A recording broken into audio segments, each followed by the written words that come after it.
And, all right. This is studying the biblical flood. This is our 28th lesson. And so we're into chapter 9. We want to look at Genesis 10:25. Now this, I'm giving you my interpretation of this passage. Understand that there are a number of other good men who don't agree with me on this interpretation. There's 2 or 3 different interpretations of the passage. Some interpret this to be a reference to the Tower of Babel, all right, and the splitting, dividing of the earth due to languages. I don't. The Tower of Babel come a little bit after this, Genesis 10:25. But let's look at it, and I'll give you my interpretation. And again, a number of good men don't agree with me. Keep that in mind. And unto Eber was born 2 sons. The name of the one was Peleg, for in his days was the earth divided. Now, it's a spin off on the Hebrew word that's translated Peleg. And his brother's name was Joktan, or Joktan. So right here, the earth was divided in his time. I want to give you my view of what this means based upon the flood and the things that happened after the flood. The word translated Peleg, in Genesis 10:25 is the same as the word stream or river in Isaiah 30, verse 25 and 32:2. So what I've done is I've taken the Hebrew word and shown how it's translated in other passages. So what we have here then is the word means a cleft, a channel. It could be an artificial channel, such as a canal or an irrigating canal from a river. Brown Driver Briggs, page 811, tells us. So a channel.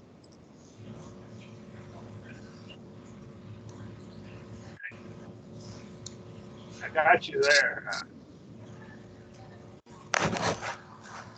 Hello. Hello. Good to have you. I'm late. I'm sorry, but I'm here. That's all right. Just what we do is you're just fine, and I'll just kind of move your picture off the screen a little bit. Can you see the file? I can see I can see the screen. I got some kind of super reaction. I don't know how to get rid of that. Well, you can mute your, what you want to do is mute your camera. Mute the camera, and that got it. It's a bunch. All right. And leave your microphone on or mute it until you want to talk. That be okay? No problem. Okay. All right. That'll work. All right.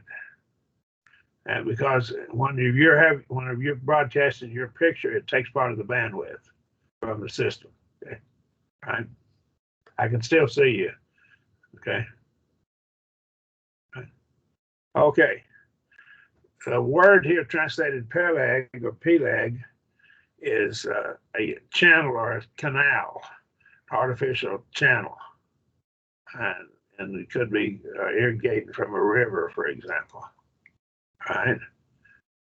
The earth was divided in the days of Peleg, and the division was by means, if we take the meaning of that word in other places, it's by means of a stream or a river, which could easily fit water flowing out of the Arctic Ocean into the Pacific Ocean after the ice bridge melted that we postulated last week. So kind of keep that in mind. Some claim the division was by the languages of Genesis 11. Keep that in mind as well. I understand that and be aware of that. Others claim it was the formation of the Great Rift Valley that occurred, and we'll be looking at the Great Rift Valley in just a moment. We'll look at that. So there's 3 basic views on this. I'm going with my view, of course, but I want you to be aware of the other 2 views.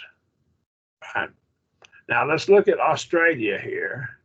And prior to and before the flood, the landmass, I believe the landmass has moved around some during the flood. Of course, we've already set forth their about 26 more lessons on this. You have to put them all together, of course. But here's Australia, and here's New Zealand's over here off the side, and this is Borneo and New Guinea up in here. And this was joined apparently at one time before the water levels became higher and higher after the flood. And of course, that was at our last lesson. We had this. Now, post-diluvian fauna, that's animals, repopulation of Southeast Asia. The two following slides show the probable path that post means after diluvian flood, that post-flood animals took to repopulate the Southeast Asia. No doubt the sea level was about 500 feet lower after the flood, and the animals traversed these lower areas to Australia and Indonesia.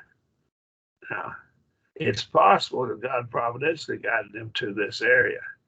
I would argue that God providentially brought them somehow into the flood. He sent them into the ark.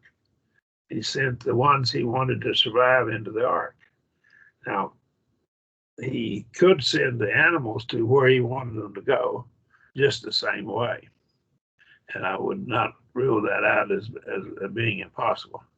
So I would argue that he probably, and it's certainly possible, that he providentially guided them to this area.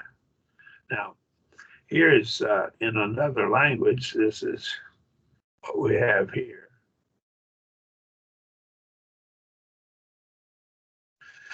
This is Australia, of course, and this is where they're joined. This is Tasmania, and of course, this was the sea level at this time. So this was present-day mainlands, and this is mainland extensions, lower levels during the ice ages. Now, this is, of course, made by atheists, and they argue that there were many ice ages plural. I don't believe there was a plurality. There was only one.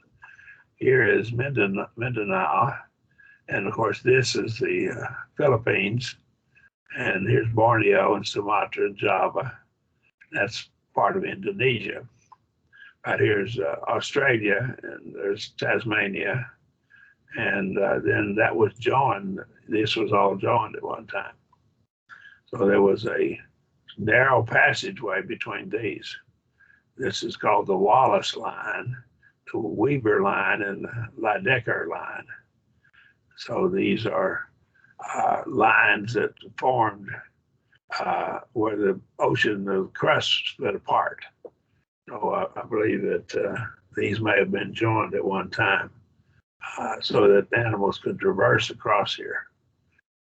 Here we have the Wallace Line, and it goes right through here. And right here now, that's Nuevo Guinea, that's New Guinea. And so there's Borneo and Java, Sumatra. That would be what's called Indonesia now. And again, here is where the sea levels were at that time. And even the atheists argue the sea levels were this low. This is like 500 feet down. And so animals could traverse right across here to get into Australia. Once the water rose above it, these animals would be over in this region. They would be staying there. That's where they'd be. Here's the New Zealand down here. Okay. Are there any questions? Here's some island chains across here. Okay. Other possibilities. The Great Rift Valley now, there were rifts in the crust of the earth. Now, I would argue that the earth twisted on its axis during the flood due to the planetary motion and the gravitational fields that twisted the arc, that twisted the earth itself, and of course caused a good portion of the flood, because I would argue that the flood was largely, not totally, but largely tidal in nature. The Great Rift Valley, if the earth then spun on its axis or twisted on its axis, then that would cause the earth to swell at a different point. Now, right now, the Earth is oblate. That is, it has a greater diameter at the equator than it does at the poles. And so that distance, the Earth's crust has formed to take in the added diameter. And when that occurs, then the Earth then would have, if it started out with no stress on the crust, the Earth began to twist on its axis, to shift on its axis, and that would cause the Earth to have to shift, and the crust would then crack apart. That would be rifts that occur. There's a valley called the Great Rift Valley. You can see it from space. It was formed, I believe, when Sodom and Gomorrah were destroyed. The stress on the crust caused this. I think a similar rift was formed between Australia and New Zealand and the island of Timor, which was close to the path for animal movement from Australia or into Australia and New Zealand, what now we call Australia and New Zealand. It's also possible that New Zealand was colonized through Australia, the animals that are there. Now here is the Africa, and here's the Great Rift. This is a blow up of this region right in here, this little rectangular box. That's this over here. There's the Arabian Plate, there's the Red Sea, and there's a plate. Now these are your plate boundaries here in the East African Rift Zone. Here's the Great Rift Valley going up through here. And so this goes up through here, plate boundaries. Now these plate that goes up through here, this is the Gulf of Aqaba and goes up into, there's Ezion Geber right here. Right in there, that's Ezion Geber where my mouse is. And that's on the Red Sea according to the Bible. This Gulf of Aqaba is the Red Sea. It's the only body of water the Bible explicitly calls the Red Sea. That's right there. This body of water here is never called the Red Sea explicitly in the Bible. And this is not called the Red Sea either anywhere in the Bible. But the only place that's ever called the Red Sea and identified is this Gulf of Aqaba, what we call the Gulf of Aqaba. But there's your plates, and that plate goes up through here. We can see it here now. Here again is the Gulf of Aqaba going up, and the plate goes up here, and the rift goes up here. And you would have your Dead Sea up in here. So this apparently at one time had water flowing down it because of an ancient riverbed here, but now it's below sea level. I think that what happened here is the crust of the earth shifted to relieve the stress that was upon it, and it sunk. And that probably occurred in the days of Sodom and Gomorrah. Here's the Great Rift Valley, some more of it going up and right in through here. And I think this is it. Part of these lakes are formed through it too as well. Great Rift comes up through here. It goes up and it comes up through here. This is a region right here. The Jordan River, large portion of it's below sea level actually. And it runs down to this rift, this ancient rift. Now then, let's move away from that. I believe that these rifts, I would argue that they very likely are the cause of some of the situations we see in the earth today. I do believe that there are plates that move in different directions, but we've already shown how those could occur and how they almost certainly did occur. Let's look at the results of an ice age, that little singular ice age. If 1/3 of the planet was entombed in ice, it would have cooled the tropics to such an extent that most tropical plants and animals would have become extinct. That's a problem. If the earth got that cold during this time, it would have killed them out. All right. Brocker, and I cite all of these in my book now, and those that are in the class, you can take them and look at the materials, and I'll be happy to send them to you, the book, if you're just new to the class. Pages 1902 and through 1904. And these are all cited in the chapters that we're in. We're in chapter 9 now. And Kerr, and I cite him, claimed the temperature changes were even more drastic than scientists formerly thought. So these temperatures were much more drastic. I argue these temperatures were this extreme cold occurred during the flood, and the animals were protected in the ark itself. Job speaks of ostriches. Let's go back to the ancient changes in the Earth's climate. I do believe that climate change has been occurring ever since the flood. It's going to continue to change until the world ends. Job speaks of ostriches, it appears in Job 39, verses 13 through 18, and behemoth, and it's not identified what behemoth is, which could be dinosaurs, Job 40, verses 15 through 24. Job further speaks of Leviathan, that was some water-dwelling animal, such as a crocodile or possibly dinosaurs, in Job 41, verses 1 through 34. So the book of Job, if we look at the age of Job, whenever he died, he was close to probably around 200 years old when he died. So he's probably a contemporary of Abraham, maybe actually living a little bit slightly before Abraham.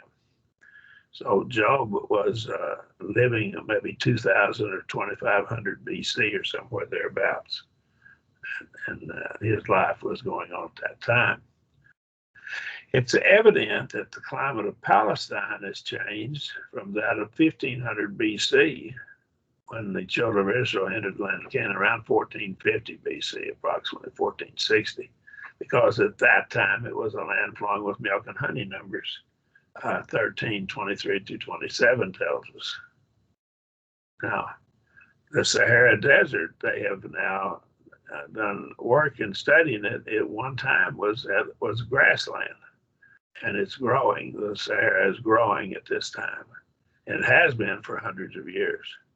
Now, people are stripping down, killing the trees in order to use them for firewood.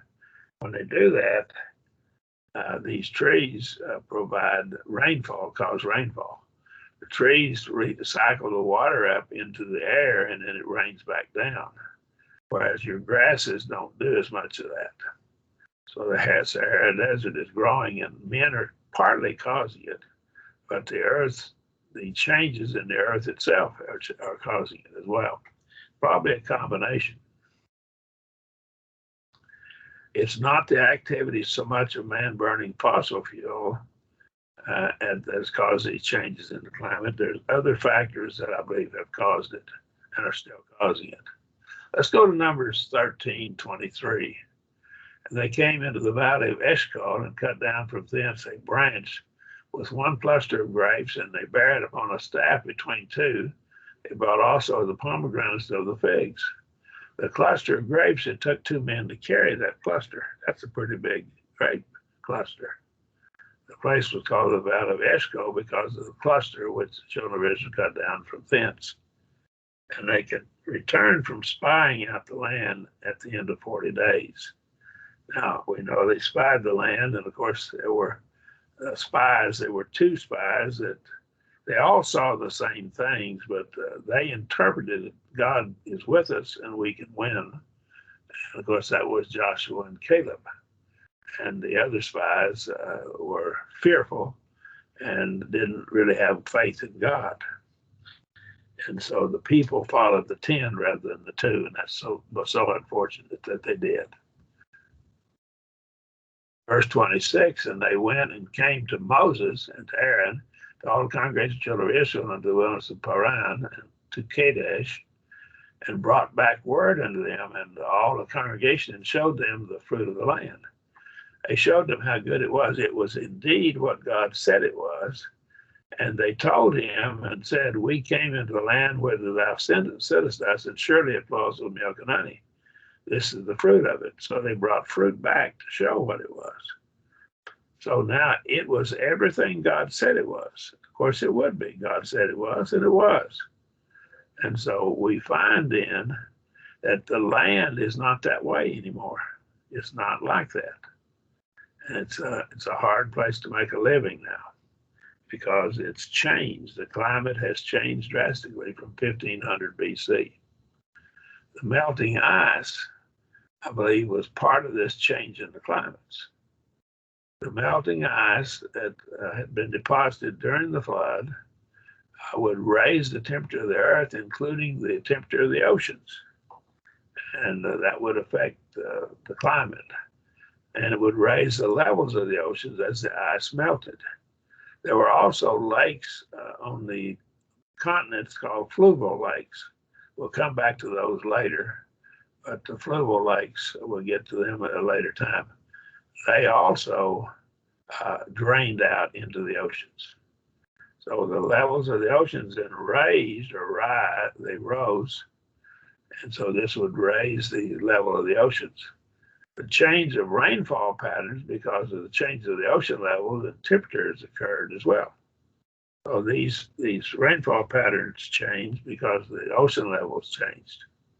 The temperature changed.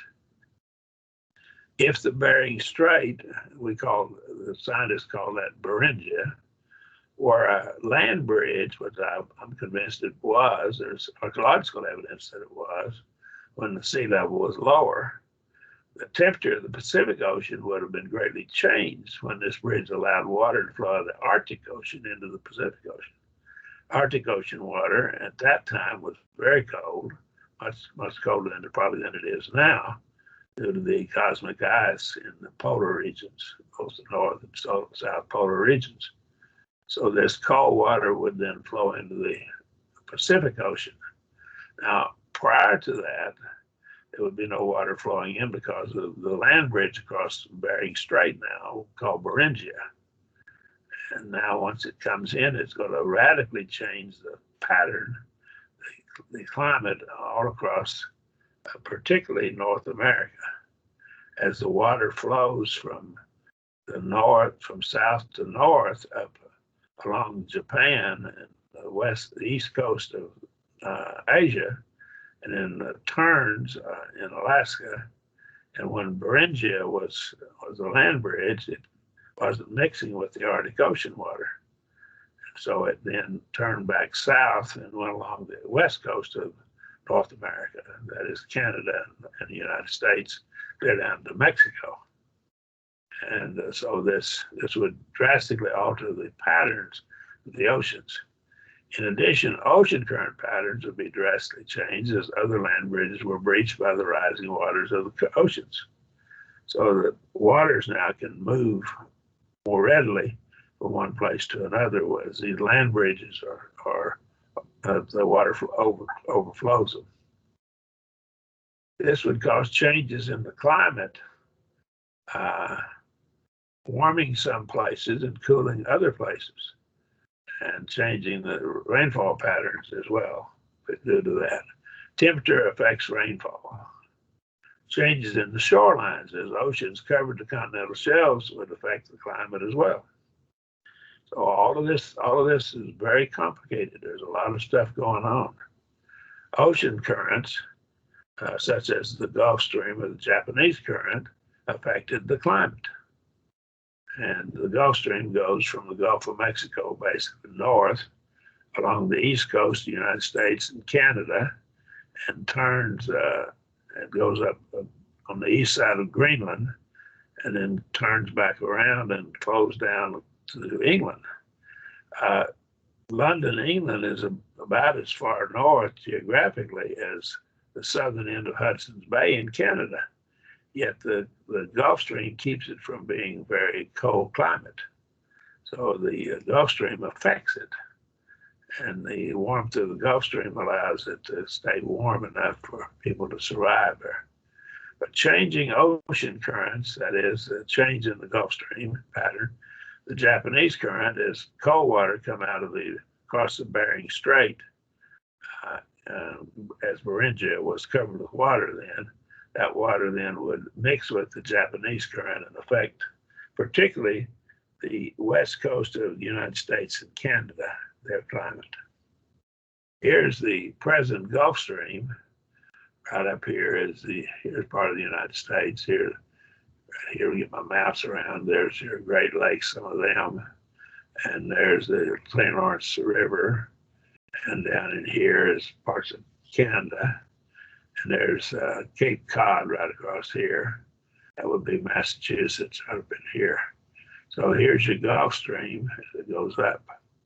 There's Florida, of course. The Gulf Stream then comes out and goes up and goes along here and moves around.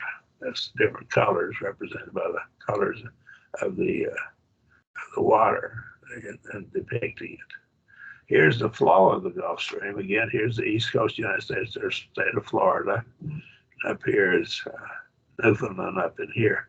So it flows up and goes down, and then it will cycle around, and it spreads out and goes up here. This is Iceland here. Here's Greenland.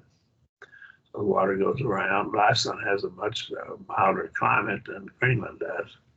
And so the water goes up here and goes up into the Arctic Ocean, and it then cycles back down through here and keeps the west side of England very, very warm compared to places like in North America that are the same latitude. And so right here, if you go across here, this would be the southern end of Hudson's Bay across here. And of course, that's way up in Canada. Most of the people in Canada, the vast majority of them live within maybe 100 miles of the United States. And there's not very many people living up in these regions up in here in Canada. Pretty desolate place. Canada is up in there. So the Gulf Stream then moves down.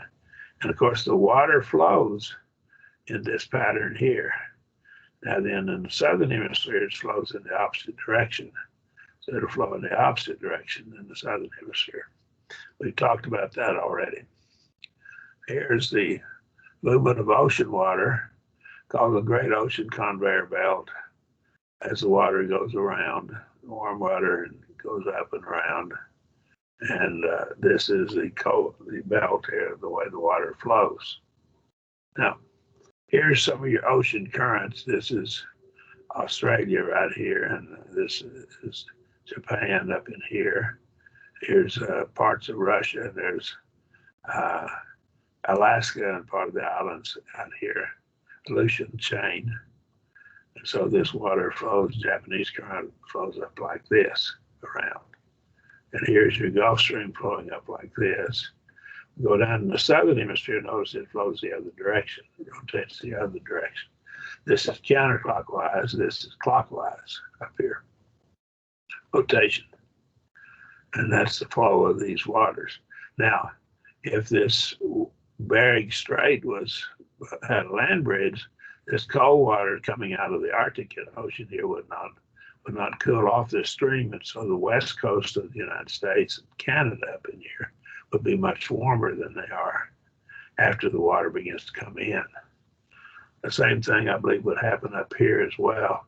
There would be land bridges up here. I think this was Hudson's Bay was sealed off and covered with ice at that time. And if the land bridges right here kept the water from flowing through here, that would affect as well right in here. And so this would affect the flow of the water as they rotated around, and the ocean currents then would affect things. Now then, as these currents change the temperature, this would affect the climate on various parts of the world, particularly North and South America, and right over here, Africa and South America as well. So it would affect the world pretty much all over the world.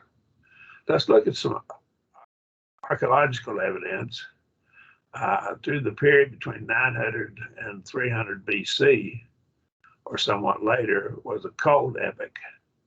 Most striking feature from the European record is the associated increase in wetness. Further south in the Mediterranean,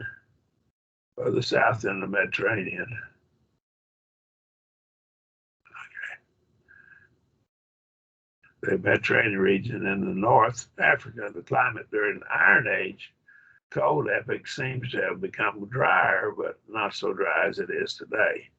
Now, again, these are sources, historical sources. They've gone back with historical information and documented all of this. So this change has been going on. I'm amazed that I don't understand how all these SUVs that these people had back in 900 BC were affecting the climate and all this. fossil fuels they were burning was causing this to occur. But I assume it probably was. I say that tongue in cheek, of course. Roman records, and this is Gribben and Lamb again, are of value here. Agricultural writers such as Sacerda noted around 100 BC that the vine, that would be the grapevine, and olive were spreading north in Italy to regions where the weather had previously been too severe, suggesting that the century before 10 BC had indeed been cooler in the Mediterranean. That's Gribben and Lamb. So again, they're using historical information to document the changes in climate that had occurred. And this was before 10 BC, around 100 BC, of course. So what we're seeing evidence that the climate of the earth has been changing ever since the flood occurred. And of course, that fits my flood model quite well. No problem with that. And again, of course, the atheist doesn't believe any of this. So they're not going to realize that a lot of their ideas about global warming are probably just fallacious. That started after the flood. The warming of the planet started. Now, the sources of this are Newman. Newman also documented quotes from both Roman and Greek writers discussing climate change in classical times. Now, by that, I mean 1200 BC. So in 1200 BC, he was documenting this. That's a little bit before the time of King David. David was about 1000 BC approximately. So that was a little bit before. And of course, the entrance into the Canaan land was about 1450 BC, roughly, a couple of hundred years before this. And this is Newman, J. Newman, climatic change as a topic in classical Greek and Roman literature. And this is in a journal called Climatic Change, Volume 7, number 4, pages 441 to 454. I wish I still was a college professor. I could go back and do more research on this. This is just kind of whet your appetite. You might find more information if you studied it more fully. In the period between about 1200 BC AD and 1850 AD, Europe experienced what was called the Little Ice Age. So it was the Little Ice Age, it was called in Europe. And what we have here, the Little Ice Age, occurred apparently during that time. And we'll look at this in just a minute. Streams in the Netherlands were covered with ice and people skated on them, which is not done in the winters at this time. So the streams during that time, and it got colder between 1200 and 1850 AD. Now what's happening? Well, I think some of these land bridges began to be breached, like occurred at Beringia across the Bering Strait. This occurred in the North Atlantic Ocean as waters began to come out of maybe off Greenland and other places, and they began to calve and it's called calving of the ice. The ice on the glaciers calves and pieces of it break off, and they would form icebergs. They would flow down and into the North Atlantic and cool it down considerably. It's probably what was happening at that time. Large icebergs broke loose from Greenland and North America and floated south into the North Atlantic Ocean, cooled the ocean water. That's what would happen here. The flow of water from the Gulf Stream was probably blocked by these icebergs, or at least was cooled off significantly. And Europe cooled off substantially. And so we see a substantial change in the temperature of Europe. And that's what we call the Little Ice Age. Another possibility is that the flow of water from continental ice sheets melting were diverted toward the North Atlantic Ocean and affected the climate. So the continental ice sheets were melting and that cold water was getting into the Atlantic Ocean as well. Perhaps I would say probably both occurred. Most likely both occurred. The cold, fresh water from the melting ice was less dense. Fresh water is less dense than salt water. And so it was on the top of the North Atlantic Ocean. This was to be expected, of course, because of the density of fresh water compared to salt water. It would take several years, perhaps centuries, to both warm and mix these waters, the fresh and salt water, as they mixed. The salt water would be below because it's more dense than the fresh water. And so it would settle down into the bottom part of the oceans. So we would have that coldness on top, and it would be a little warmer down below. So that's very interesting. During this time, the North Atlantic would be colder than normal.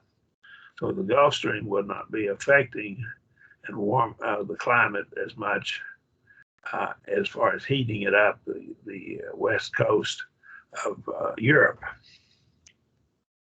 There's a picture of the Gulf of Alaska. Picked this up off the internet. We see the oceanic salt water over here on the right and glacial freshwater here in the Gulf of Alaska. And you can actually see it in that arrangement. I think this is exactly what happened right after this, during this time of the Little Ice Age. And if you have any questions or comments, just make them as we go. You can stop me if you got some question to ask. There's a chlorophyll from the plankton in the Gulf of Alaska. Here is the Aleutian Islands, and here's Alaska. Here's the Gulf of Alaska right here. And there's chlorophyll from plankton. And again, that's going to be determined to some extent by the temperature of the water. The temperature of the water. Now, if the water gets colder, believe it or not, the fish can get bigger. We've already talked about that. And that's backwards to some people's thinking, but cold water, the fish can get larger because the water can hold more oxygen. And so the animals can, the fish and other sea-dwelling animals with gills and that breathe into the water, they can get more oxygen and they can live and to grow larger and they can live longer. They didn't have to spend as much of the energy to get the oxygen out of the water. What causes these changes in the post-diluvian climate now? What caused them actually? Well, let's look at it. This right here is Limonic. After a quarter century, that'd be 25 years with the British Antarctic Survey, Mike Thompson is not easily impressed by icebergs. But the one that showed up in satellite photographs earlier this year was the biggest he'd seen in years. Floating slowly out to sea off the Antarctic Peninsula, the frozen slab was about 600 feet thick, 23 miles wide and 48 miles long. It was a megaberg, roughly the size of the nation of Luxembourg. That's a pretty big chunk of ice. It floated. No one can say precisely what will happen to the ice, but a similar event in 1986 didn't offer much of a precedent.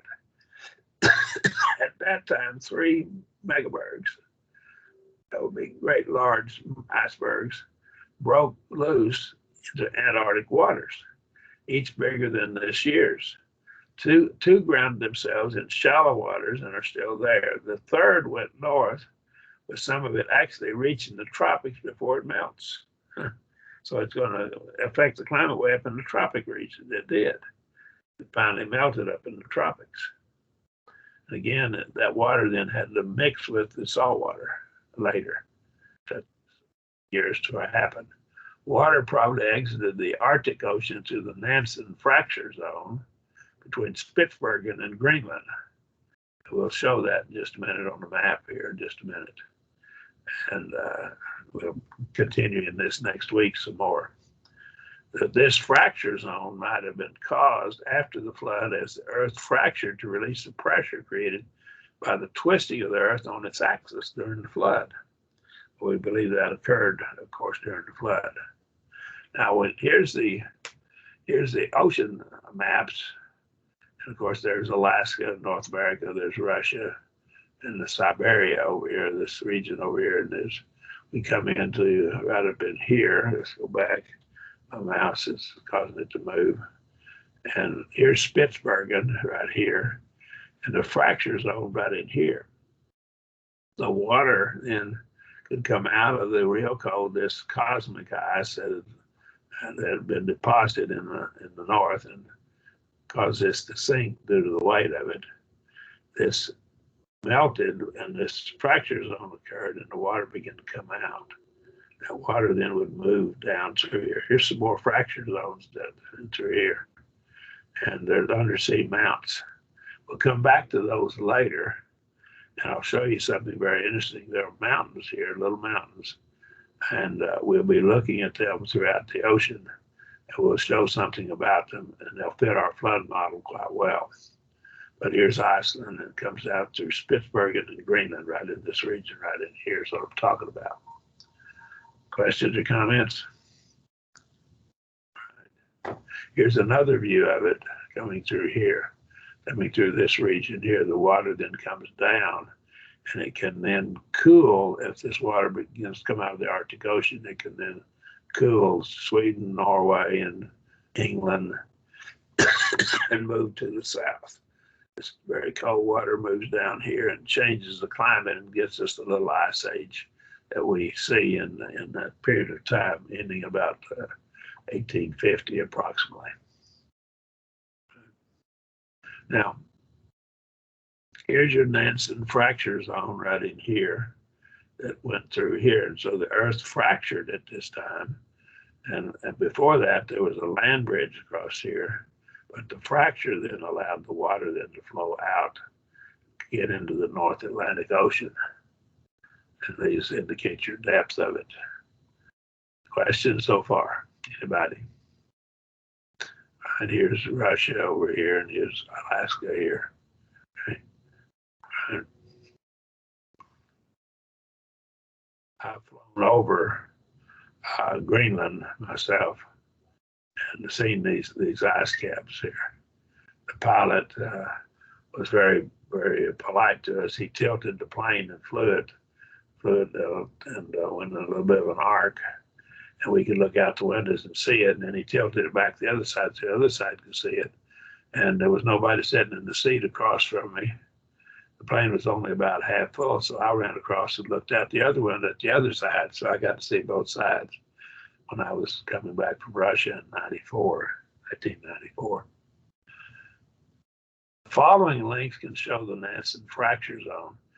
And you can get these links and see them and type them into your computer and see them and see more information about it.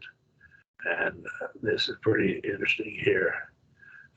However, let me point out, sometimes some of these links get taken down, and so my links may be good for several years, and they may cease to be good. That does happen, and I have no control over them, of course, when that occurs. And there's an alternative explanation of the polar ice caps. At this point, let me ask you, do you have questions before we move on?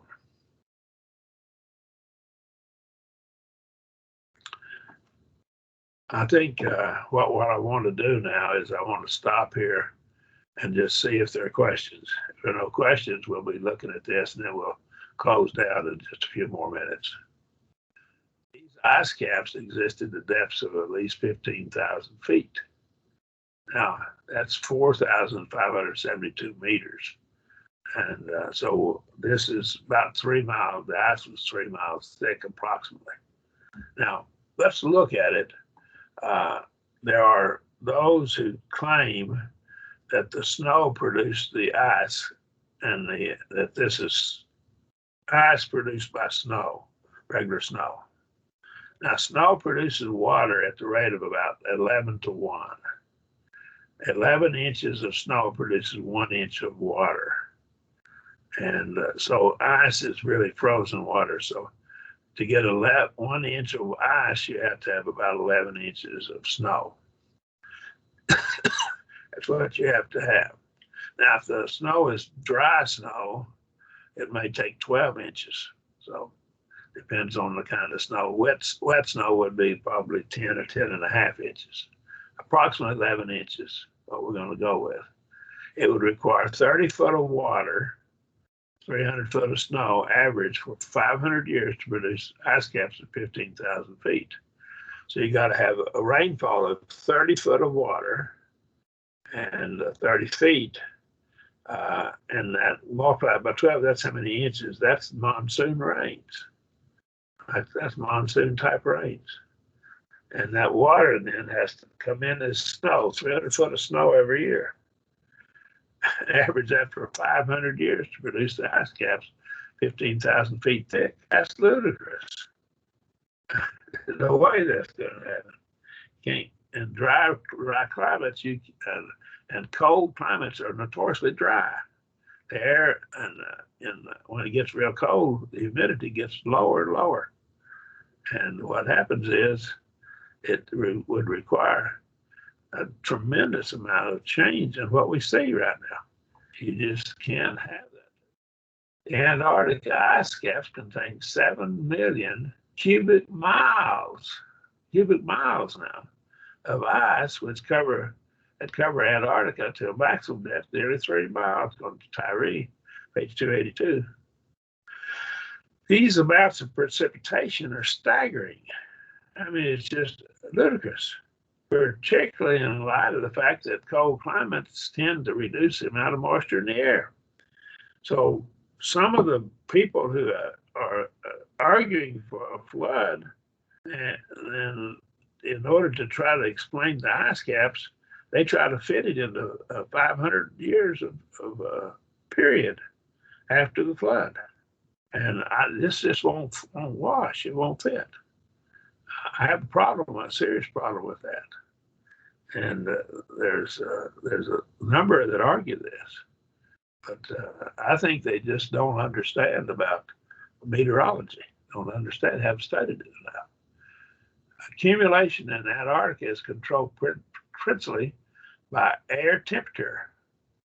Moisture transported and moved above the saturation vapor pressure of the cold air. Now in the wintertime, the dew point gets lower and lower. As it gets colder and colder, it'll just pull more of the moisture out of the air. And particularly in the coastal zone by the frequency of precipitation events, which depends on the intensity of cyclonic activity. That's rotating storms, cyclonic. Now, the vapor pressure of the air, paradoxically, Tyree tells us, here's a paradox. Antarctica is almost everywhere a waterless land. Annual precipitation in the vast interior plateau is equivalent to 4 inches of rain, only 2 inches more than that of Death Valley. It's a dry place. It's very dry. It just gets maybe 4 inches a year, 4 inches of rain a year. So it's extremely cold air, just unable to transport appreciable amounts of water vapor. So we can't have this occur in 500 years' time.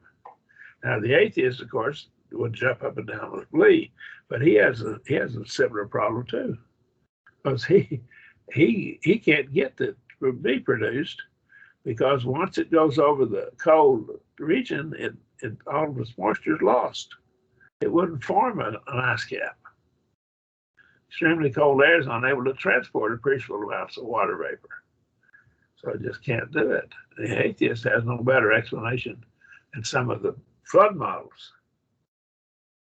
Air with a temperature of minus 20 degrees Celsius will be saturated when it has about 0.8 grams of water vapor per cubic meter in it. Air with a temperature of 20 degrees Celsius, that's room temperature, will be saturated when it has about 18 grams of water vapor per cubic meter in it. According to Hodgman et al., page 2486. That's my chemistry physics handbook that I used when I was in undergraduate school studying physics. Chemistry physics handbook. And I think what you see here is It's just not much moisture in the air at minus 20 degrees Celsius. Now, parts of Antarctica get much, much, much more cold than that. And they'll have even far less water vapor in it. The air is just super dry in Antarctica. Now, here's a partial pressure of water vapor, saturation fraction of water in air at sea level. This is with the barometric pressure of sea level. What happens here is you get colder and colder. This is your saturation fraction of water in air. And when we get down here at minus 60 degrees Fahrenheit, Celsius, I'm sorry, minus 40 Celsius and minus 40 Fahrenheit are the same. So you get minus 40, you're down to almost no water in the water vapor in the air down here at this point. Right in here, just don't have hardly any. And so the mechanism just isn't there to produce the ice caps. Now, my flood model will produce them. Another problem with the view that post-leaving snowfall produces ice caps, that snow tends to evaporate even when the temperature is below freezing. Now, they hadn't thought about that. This is a process called sublimation, which is the same process one observes when freezer burn occurs in the meat left in the freezer. And you store stuff in the freezer, and it'll just dry out completely. And so even when it's below freezing, it will still sublimate. It'll go directly from a solid to a gas without going to the liquid state. And this does happen. It's called sublimation. We call it freezer burn if you put it in a deep freeze. There's no evidence. We're going to look at the solar energy, and we'll look at this starting next week. So we'll pick up on this next week. Any questions? All right. So we're going to end the class tonight if there are no further questions. All right.